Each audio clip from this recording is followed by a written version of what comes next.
दोस्तों, आज की कहानी है बहू मेरे बेटे की कमाई बैंक में जमा क्यों कराती हो। दोस्तों, कहानी शुरू करने से पहले अगर आपने हमारे चैनल को सब्सक्राइब नहीं किया है तो सब्सक्राइब कर लीजिए ताकि आपके पास पहुंचे हर नया वीडियो।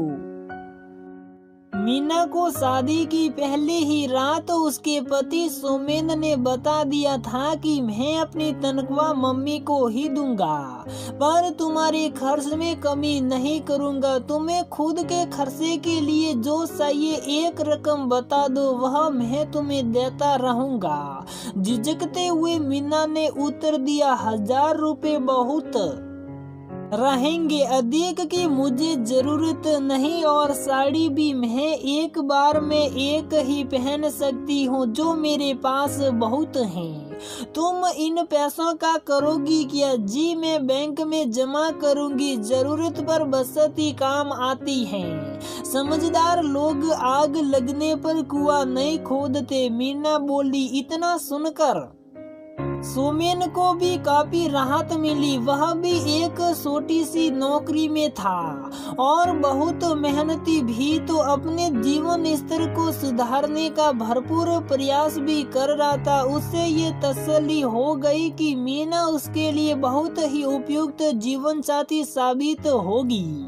वह अपने घर के खोखलेपन व माँ बाप की फिजूल खर्ची को अच्छे से जानता था। आइए अब आपको मिलाते हैं सोमेन के परिवार से। उसके परिवार में 2 भाई थे, जिनमें एक बाहर रहता था। अब सबकी शादी हो चुकी थी। उसका बचपन बेहद तनाव व अभाव में गुजरा था।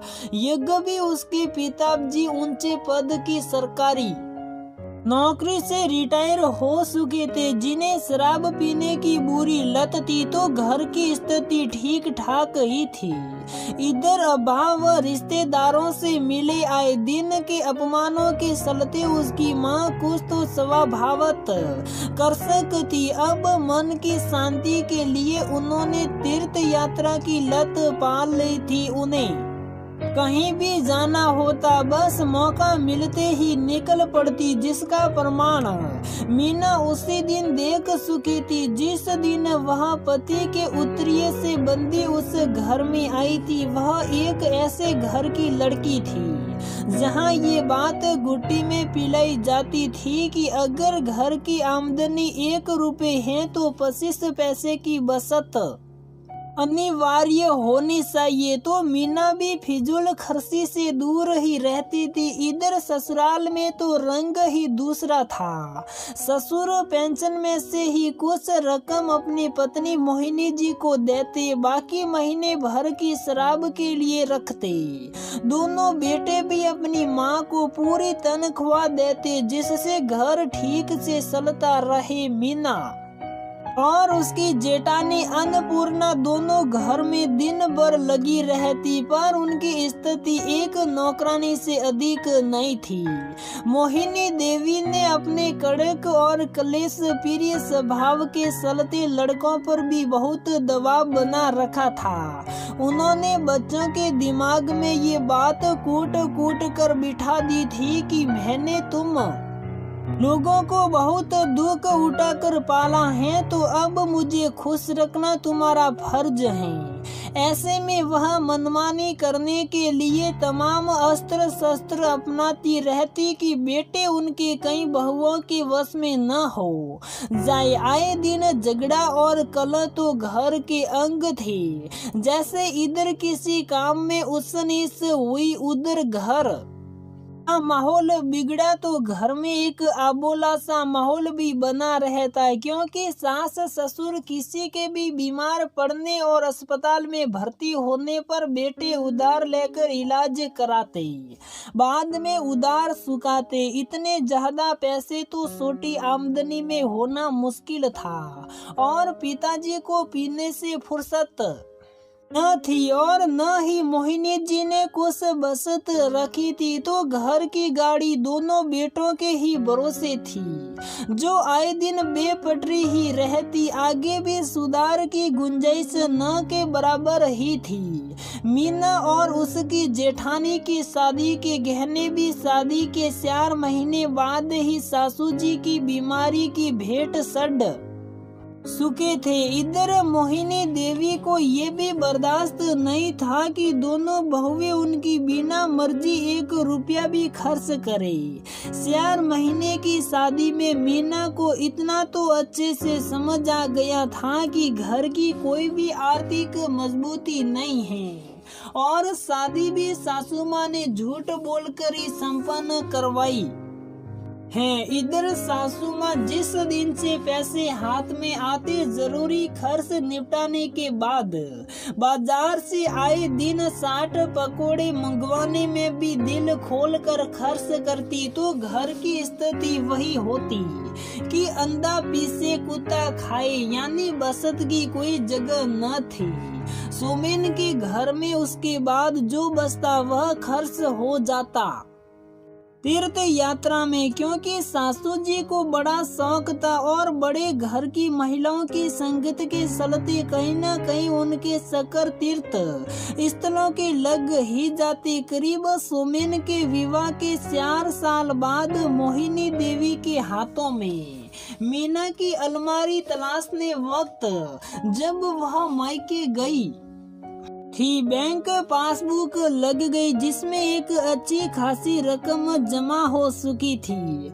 अब घर में बकेड़ा तहता, शाम को बवाल हो गया। मोहिनी देवी मीना को गालियां दिए जा रही थी कि हम कर्ज में मरी जा रहे हैं और महारानी जी बैंक बैलेंस बना रही हैं। हमने अमरनाथ जी जाने को 20,000 मांगे तो साफ सूंघ गया। अब इतने नोट कहाँ से आ गए? सोमेन बोला, मम्मी पिछले साल तो होकर आई थी और जाड़े में गंगा सागर गई थी। अभी तो 4 महीने ही हुए हैं, बार बार क्या गई हुई जगह जाना।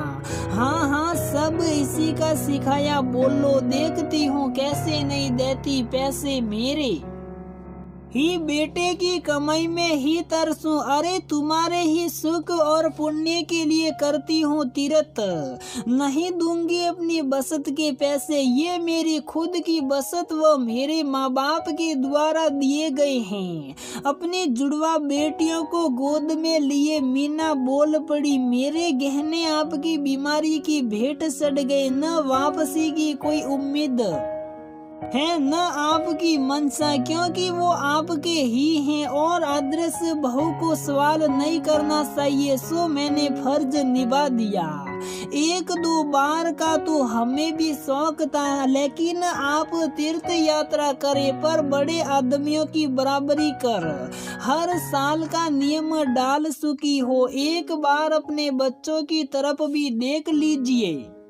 बेचारे किसी मुसीबत में पहले कर्ज लेते हैं फिर चुकाते हैं। जितनी चादर उतना पैर फैलाने का फॉर्मूला सिर्फ बहुओं के लिए ही क्यों? आपके पुण्य तीर्थ यात्रा या तारीफ से मेरी बेटियों का आने वाला भविष्य कैसे बनेगा? न आप दोनों ने जीवन भर कुछ जोड़ा और न ही छोड़ा। जिंदगी की जरूरत बचत पूरी करती है, ना कि प्रसाद और गंगा जल। मैं अपने बच्चे कैसे पालूंगी? बचत मेरे लिए भी जरूरी है। बीमारी या परेशानी होती तो बात और थी, पर घूमने के लिए मैं अपनी बचत नहीं तोड़ने वाली। नहीं बनना मुझे आदर्श बहू। और चली गई अपने कमरे में। सोमेन की भी मुंह को सवी करते से इस बार मोहिनी देवी को भी हार माननी पड़ी। दोस्तों, हमारी ये कहानी यहीं पर समाप्त होती है। अगर आपको हमारी ये कहानी पसंद आती है तो प्लीज वीडियो को लाइक करें, शेयर करें और हमारे चैनल को सब्सक्राइब जरूर करें।